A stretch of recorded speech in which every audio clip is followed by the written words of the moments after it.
গোধূলির আবিরে রাঙা অস্তগামী লাল সূর্যের শোভা বড়ই মনোমুগ্ধকর। আসসালামু আলাইকুম। আশা করছি আপনারা সবাই ভালো আছেন। আমরাও আল্লাহ তাআলার অশেষ রহমতে আলহামদুলিল্লাহ ভালো আছি। আবারও একটি নতুন লাইফস্টাইল ব্লগ ভিডিও নিয়ে আপনাদের সামনে হাজির হলাম। পুরো ভিডিওটি জুড়ে আমার সাথে থাকার অনুরোধ রইল। সকালে নাস্তার আয়োজন দিয়েই আজকের ভিডিওটি শুরু করছি।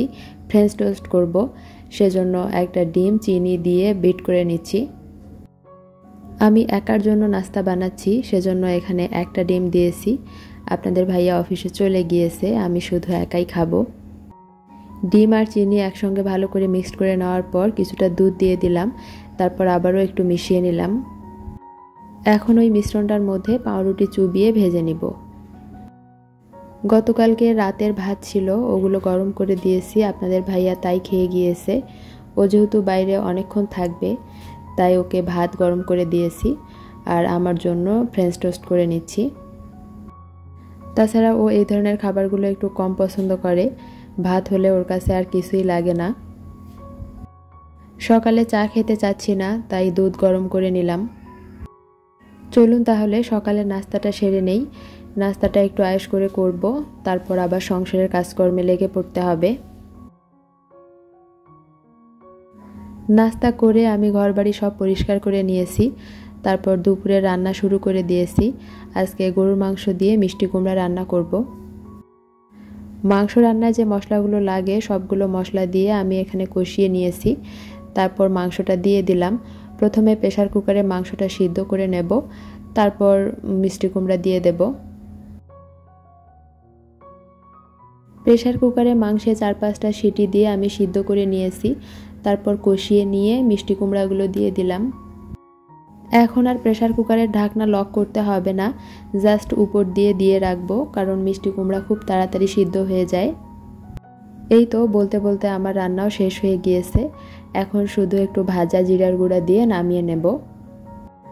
অনেকের কাছে হয়তো রান্নাটা নতুন লাগতে পারে, কিন্তু আমরা প্রায় সময়ই খাই।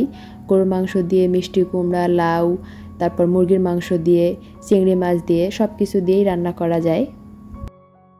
দুপুরের খাওয়া দাওয়া শেষ করে বিকেলে একটু বাইরে গিয়েছিলাম একটা স্পেশাল জিনিস কেনার জন্য। সেটা হচ্ছে শিলপাটা। আমার জীবনে প্রথম এই জিনিসটা কিনলাম, আর বলতে পারেন প্রথম ব্যবহারও করব। আমরা রংপুরের মানুষজন মাটির বাটনাই বেশি ব্যবহার করি, শিলপাটা আমাদের কম ব্যবহার করা হয়। আমার বাবার বাড়িতে শিলপাটা ছিল না এর আগে, রিসেন্ট আমার আম্মু শখ করে কিনেছে। আমিও শখ করে কিনলাম, দেখি ব্যবহার করতে কেমন লাগে। দোকানদার বলেছিল পানিতে ভিজিয়ে রাখতে সারা রাত, সেজন্য আমি বালতিতে পানি দিয়ে এখানে ভিজিয়ে রাখলাম। যদিও এখন সব ধরনের বাটাবাটি ব্লেন্ডারই করা হয়, তারপরও ভর্তা করার জন্য বা অল্প কিছু বাটার জন্য শিলপাটা কাজে লাগে, সেজন্য একটা কিনলাম। এখন দেখাই আপনাদেরকে মাটির বাটনা। এই বাটনাটা আমি নতুন কিনে এনেছি এইবার। আর পুরাতন বাটনাটাও দেখাই, যেহেতু মাটির জিনিস ব্যবহার করতে করতে ক্ষয় হয়ে যায়। শিলপাটা যেমন ক্ষয় হলে ধার দিয়ে নেওয়া যায়, কিন্তু মাটির জিনিস হওয়াতে বাটনা ধার দেওয়া যায় না। ব্যবহার করতে করতে আস্তে আস্তে মাটির বাটনা ক্ষয় হয়ে যায়, তখন আর ধার থাকে না, তখন কোনো কিছু সহজে বাটা হতে চায় না। তখন আবার নতুন বাটনা কিনতে হয়। যেহেতু দাম কম, আমাদের গ্রামে খুব অল্প দামেই কিনতে পাওয়া যায়, তাই চেঞ্জ করতে তেমন কোনো সমস্যা হয় না।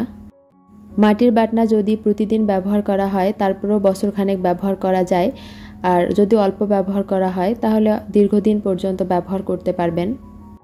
খুব শক্ত জিনিস ছাড়া সব কিছুই এই বাটনায় বাটা সম্ভব, যেমন আদা, রসুন, শুকনা মরিচ, কাঁচা মরিচ, তারপর শুটকির ভর্তা, বাদাম ভর্তা, তিলের ভর্তা। খড়খড়ে হওয়ার কারণে মাছ পরিষ্কার হয় খুব ভালোভাবে। আপনারা চাইলে মাছ পরিষ্কার করার জন্য একটা কিনতে পারেন। দোকানদার বলেছিল যে প্রথমে লতা পাতা বেটে নিতে, সেজন্য সারা রাত ভিজিয়ে রাখার পর আমি সকালে লতা পাতা বেটে নিচ্ছি। মনে হচ্ছে ধার কম, একটু ধার করে নিতে হবে। বিকেলে স্ন্যাক্সের জন্য আমি চিপস ভেজে নিচ্ছি। এগুলো আমার হাতে বানানো আলুর চিপস। আলুর চিপস কীভাবে বানাতে হয় সেই ভিডিও আমি গত বছর আপনাদের সঙ্গে শেয়ার করেছিলাম, এই বছর আর করাই হয়নি। বিকেলে এরকম গরম গরম কুড়মুড়ে চিপস ভাজা খেতে ভালোই লাগে, সেজন্য একটু বানিয়ে রাখি, মাঝে মধ্যেই বিকেলবেলা ভেজে খাওয়া যায়। এই আলুর চিপসগুলোই রাস্তায়, স্কুল কলেজের সামনে, ট্রেনে, বাসে মামারা বিক্রি করে। বাইরে থেকে কিনতে গেলে অল্প কয়েকটা চিপসের দাম 10 টাকা, তাও আবার অস্বাস্থ্যকর।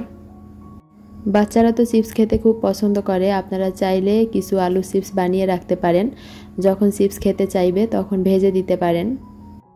একটু বেশি করেই ভেজে নিলাম, এগুলো কন্টেনারে রাখলে 2-3 দিন পর্যন্ত ভালো থাকবে। আমি কিছুটা খাবো আর কিছুটা এয়ারটাইট কৌটায় করে রেখে দেব। ম্যাজিক মশলা, চিনি, বিট লবণ যে কোনো কিছু দিয়ে খেতে ভালো লাগে। আজকে সন্ধ্যার আকাশটা অনেক সুন্দর, চারদিকে রক্তিম আভা ছড়িয়ে পড়েছে। বিছানায় বসে বসে জানালা দিয়ে দেখছিলাম, হঠাৎ দেখলাম যে চতুর্দিক লাল হয়ে আসলো। পরে ভাবলাম যে ঘরে বসে এই সৌন্দর্য উপভোগ করা যাবে না, একটু ছাদে যাই। যেই কথা সেই কাজ, দৌড়ে ছাদে চলে গেলাম। গোধূলির আবিরে রাঙা অস্তগামী লাল সূর্যের শোভা বড়ই মনোমুগ্ধকর, এক কথায় অসাধারণ, যার কোনো তুলনা হয় না। আমার তো শুধু চেয়ে থাকতেই ইচ্ছা হচ্ছিল। গোধূলির সন্ধ্যা আমাদেরকে এটাই জানান দেয় যে অন্ধকারও বিজয়ী হতে পারে। অন্ধকারের শুরুটাও যেন রাঙা মুহূর্ত দিয়ে শুরু হয়, এটাই গোধূলি লগ্ন আমাদেরকে শিখিয়ে যায়। আজকের মতো তাহলে এখানেই বিদায় নিচ্ছি, দেখা হবে আবারও নতুন কোনো ভিডিওতে। আল্লাহ হাফেজ, আসসালামু আলাইকুম।